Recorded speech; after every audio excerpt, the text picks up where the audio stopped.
जय जिनेन्द्र। जैन तत्वज्ञान पार्ट 2। सबसे पहले मैं डिस्क्लेमर देना चाहूँगा कि हम जो भी पार्ट 1 में भी पढ़े या पार्ट 2 में भी आगे भी पढ़ेंगे, ये बहुत समरी है। हर एक शब्द पे, हर एक द्रव्य पे लाखों किताबें लिखी जा चुकी है। आगम है हमारे ऊपर, इसके ऊपर तो पूरा 6 द्रव्यों के ऊपर तो इतना कुछ लिखा हुआ है। हम तो यहाँ पे सिर्फ समरी में पढ़ रहे हैं, वो भी बहुत सिंपल वे में मैं ट्राई कर रहा हूँ समझाने की। तो क्या हमको कभी बाउंसर नहीं जाए। हम कभी महाराज साहब से कभी प्रवचन सुनते हो, कोई किताब पढ़ते हो, तो कोई शब्द ऐसे आ जाए तो हमको समझ में नहीं आएगा, तो ऊपर ऊपर से ही चला जाएगा, उसको बाउंसर बोलते हैं। ऊपर ऊपर से कुछ समझ में नहीं आएगा। तो इसीलिए हम यहाँ पे समरी पढ़ रहे हैं, बहुत संक्षेप में पढ़ रहे हैं, शॉर्ट में पढ़ रहे हैं। तो उसको मेरी प्रार्थना रहेगी कि आप उसको विस्तार से पढ़े फिर, ओके, और विस्तार से जाने, हर एक के बारे में डिटेल में जाने, उसके पेटा भागों में भी जाने।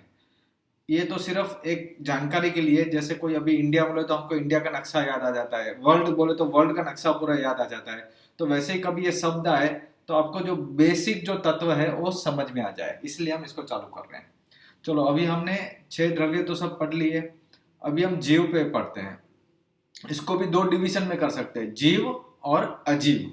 यहाँ पे मैंने लिखा है जीव और अजीव, 2 में आप कर सकते हैं। जीव में जैसे पेटा भाग कर रहा हूं मैं अभी। जीव में सिर्फ एक जीव आएगा। जीव कौन है? जिसमें ज्ञान है, जिसमें चेतना है, ओके, जिसमें अच्छे बुराई की जिसकी समझ है, अल्टीमेटली ज्ञान है। उसके अपन गुण क्या है, पर्याय क्या है, डिटेल में वो आगे भी पढ़ेंगे। तो एक जीव में जीव आ जाएगा, और अजीव में ये बाकी 5 द्रव्य आ जाएंगे। कौन कौन से हैं? पुद्गल। इस दुनिया में जितना भी हमको दिख रहा है, जो भी दिख रहा है हमको, वो सब पुद्गल है, क्योंकि पुद्गल ही विजिबल है, बाकी सब इनविजिबल है, याद रखना। ओके, बाकी कोई भी चीज महसूस कर सकते हैं आप, अनुभव कर सकते हैं, लेकिन दिखती नहीं है, याद रखना है। सिर्फ पुद्गल ही दिखता है। ओके, पुद्गल भी हो तो पुद्गल का परमाणु एक साथ मिलके हमको दिखता है, बाकी परमाणु भी नहीं दिखता है। और फिर धर्मास्तिकाय क्या करता है? अपने जो हिलने में मदद करता है। अधर्मास्तिकाय वो क्या करता है? हमको कहीं रुकने में मदद करता है। काल परिवर्तन में मदद करता है। और आकाश सबको रहने की जगह भी है। ओके, तो ऐसे जीव और अजीव में स्प्लिट हो जाता है, क्योंकि इसी में एक ज्ञान गुण है, जीव में ही चेतना गुण है, और इन सब में नहीं है। इसलिए हम इसको ऐसे स्प्लिट कर सकते हैं। तो अभी कोई आप पढ़े तो जीव और अजीव, तो अजीव में ये 5 आ जाते हैं। ताकतवर सब एक जैसे हैं, सब एक जैसे, एक से एक ताकतवर है, सब में उतने ही गुण है, सब में उतने ही पर्याय हैं। ओके, वो आगे पढ़ेंगे। अब जीव का सबसे छोटा सा छोटा पेटा भाग हम कर सकते हैं। अब जीव का ही पढ़ रहे हैं, क्योंकि हम सब जीव हैं, इसीलिए उस पर ही मैं फोकस करूंगा ज्यादातर। तो जीव में भी 2 भाग हो सकते हैं, एक सिद्ध और एक संसारी। ओके, सिद्ध और संसारी। अभी इन दोनों में क्या फर्क है आप देखिए। ये जो संसारी है, इसके साथ हम सब संसारी है, हम संसार में रह रहे हैं, हमारे साथ पुद्गल जुड़ा हुआ है, इसलिए इसको जीव प्लस पुद्गल, उसको संसार बोलते हैं। और सिद्ध में क्या है? सिर्फ जीव है और कुछ भी नहीं है। और संसारी में क्या है? जीव और पुद्गल चिपके हुए हैं। समझ में आया? तो संसारी किसको कहेंगे? जैसे हम लोग है, उसके पास बॉडी भी है और जीव भी है, लेकिन चिपके हुए, अलग अलग नहीं है।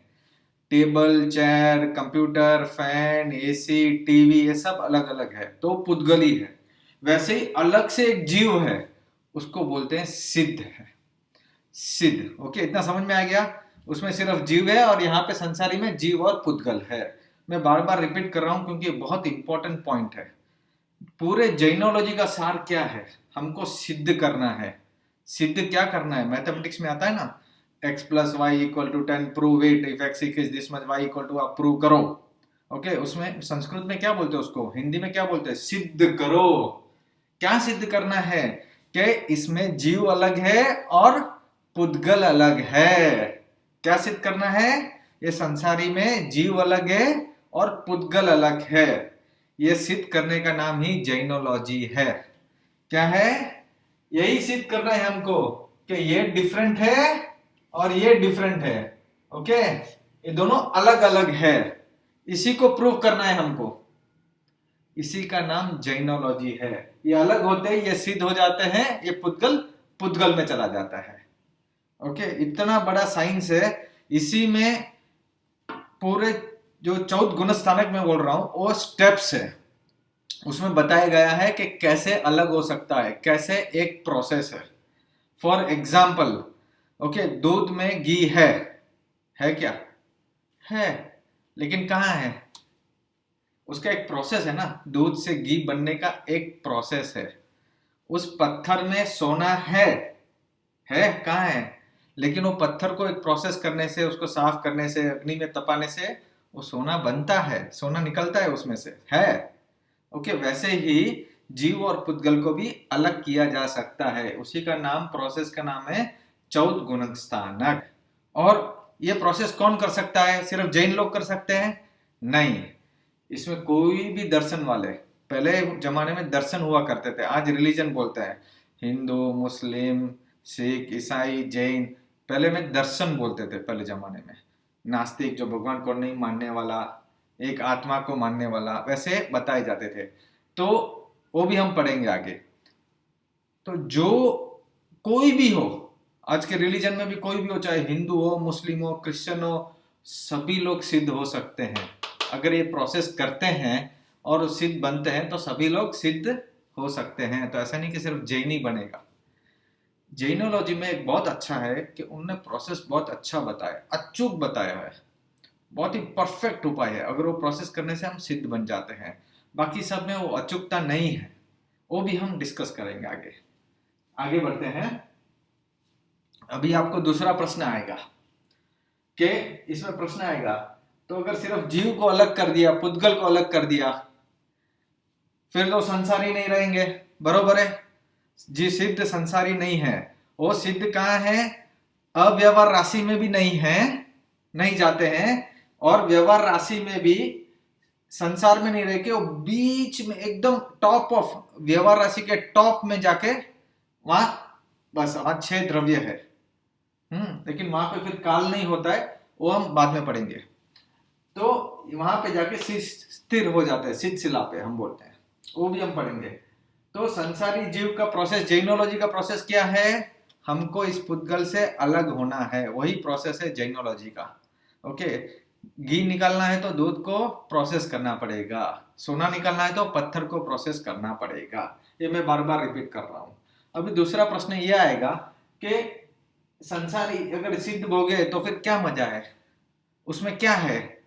उसमें ना तो फिर बॉडी मिलेगी, तो बॉडी नहीं मिली तो ना बीबी मिलेगी, ना बच्चे होंगे, ना पैसा होगा, ना दुकान होगा, ना कोई पावर होगा, ना कोई पॉलिटिक्स होगी, ना कोई पढ़ाई होगा, कुछ भी नहीं होगा, ना लैपटॉप होगा, ना कंप्यूटर, मोबाइल नहीं होगा। तो फिर मजा क्या है उसमें? क्या है हैप्पीनेस, क्या है उस सिद्ध में? ओके, इससे अच्छा तो संसारी हैप्पी तो है, ऐसा कोई प्रश्न उठ सकता है? तो ऐसा नहीं है, संसारी महादुखी है, हम प्रूव करेंगे आगे। सिद्ध अनंत सुखी है, लेकिन उसको एक्सप्लेन कैसे करें? उसके एक कहानी आती है, एक स्टोरी आती है, बहुत अच्छी स्टोरी है। एक आदमी बरसों से जंगल में ही रह रहा है, जंगल में ही उसके परदादा सब वहीं पे पैदा हुए हैं, वहीं बड़ा हुआ है वो आदमी। एक राजा, बहुत बड़ा चक्रवर्ती राजा, एक बार जा रहा था कहीं शिकार करते करते करते जंगल में खो गया, अनजान जगह पे खो गया। जैसे हम बोलते हैं ना, अंडोमान निकोबार में कोई जंगल में जाके खो गया हो। तो अभी उसको रास्ता नहीं मिल रहा था, बहुत प्यास लगी थी। तब ये आदमी दिखा उसको, तो उसने पानी पिलाया उसको, पानी पिलाया, और उसने बोला कि मेरे को थोड़ा रास्ता दिखा, भूल गया हूँ। तो वो टाइम पे वो समझ गया, चलो। तो उसने उसको रास्ता बताया, तो मेन रोड या जो भी है वो मिल गया उसको। तो राजा ने बोला अब तू मेरे साथ चल, और उसको साथ में लेके गया। ढूंढते ढूंढते राजा के सैनिक भी आ गए और इसको भी साथ में लेके चले गए। ओके, महल तक, महल पहुंचे, महल में इसको सारी फैसिलिटीज दे दी उसको। अच्छा बंगला दिया, अच्छा कपड़े दिए, अच्छे ज्वेलरी दिए, हीरा मोती पाना जो भी बोलो आप, सब पन्ना जो भी बोलो सब दिया उसको। अच्छा खाना पाना दिया, फ्रूट्स, जो मतलब जो थाली सोने की, चांदी की ग्लास, ओके, सेवा करने वाले नौकर चाकर देवियां, मसाज, जो बोलो सब उसको, अच्छा अच्छा गद्दा सोने के लिए। आप दुनिया की जितनी भी सुख समृद्धि देख सकते हैं वो सब उसको दिया गया। जैसे आप बोलते हैं ना, इसी अंबानी के घर पे किसी को दिया है, कैसे कैसी चीजें होगी, वैसी उससे भी लाख गुना अच्छी चीजें उसको दी गई। बहुत दिन हो गए उसको, अभी उसको सब, उसको अपने घर की याद आई, अपने उस जंगल जो आदमी रहता था उसको अपनी बीबी की याद आई, उसको अपने बच्चे की याद आई, उसको अपनी माँ की याद आई। नेचुरल है, ह्यूमन बीइंग है हम कितना भी दुनिया में घूमे लेकिन अल्टीमेटली घर याद आता है। तो फिर उसको भी याद आई, तो उसने कहा राजा को कि मैं जाना चाहता हूँ। लेकिन राजा ने बोला नहीं नहीं जाने दूंगा, तेरे को इधर ही रखूंगा मैं। अभी उसको बहुत हो गया, तो एक दिन वो बिना बताए वो आदमी रात को निकल गया, भाग गया और अपने जंगल पहुंच गया कैसे भी करके। इस स्टोरी है, देखो आप समझना इसका महत्व। अभी वो जंगल जाके उसकी बीवी माँ बेटा सब खुश हुए उसको देख के, इतने दिनों बाद आया, कहाँ गया था क्या गया था सब पूछने लगे। तो वो बता रहा था मेरे को ऐसी ऐसी फैसिलिटीज थी, ऐसा ऐसा था। लेकिन माँ बीवी और बच्चे को कुछ समझ में नहीं आ रहा था, आजू बाजू वाले को कुछ समझ में नहीं आ रहा था कि क्या बोल रहा है ये। अच्छा, तो क्योंकि वहां पे ऐसी कोई उपमा नहीं थी, ऐसा कोई एग्जाम्पल नहीं था कि वो समझा सके।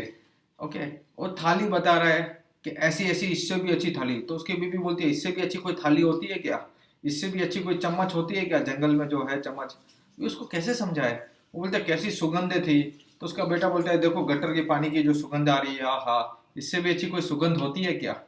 नहीं समझा पा रहा है। वो ज्वेलरी बता रहा है, तो ये लोग पत्थर की और ज्वेलरी दिखा के इससे भी अच्छा कोई पत्थर हो सकता है क्या, तू पागल हो गया है, तू कहीं खो गया था, तू पागल हो गया है, तेरे को कुछ नहीं मालूम है।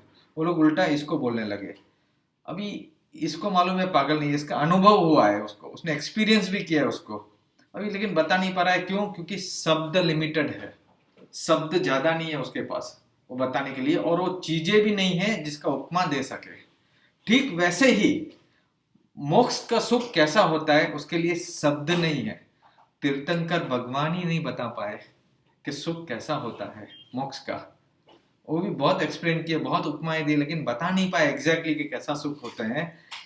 यही रीजन है कि शब्द कम पड़ते हैं, और जो एक्सपीरियंस करता है ना उसी को मालूम पड़ सकता है। तो ये अनुभव का ही विषय रह गया है।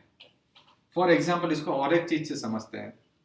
हम आम खाते हैं, ओके, चार पांच टाइप के आम खाए, एक लंगड़ा खाया, कोई हापूस खाया, कोई दूसरा कोई खाया। ये भी बोलेगा मीठा है, ये भी मीठा है, वो बहुत मीठा है, मीठा है, बहुत मीठा है। लेकिन अगर कोई आदमी जिसको मीठा नहीं मालूम है वो पूछेगा क्या फर्क है, फर्क नहीं बता पाएंगे, वो महसूस कर पाएंगे सिर्फ। तो कैसे बताएंगे उसको, चलो परमुटेशन कॉम्बिनेशन करते हैं। आम खाया, गुड़ खाया, मीठा है, आम मीठा है, शक्कर खाई वो मीठी है, सब मीठा है। कोई पूछेगा क्या फर्क है, बस मीठा है, क्या फर्क है कैसे बता पाएगा।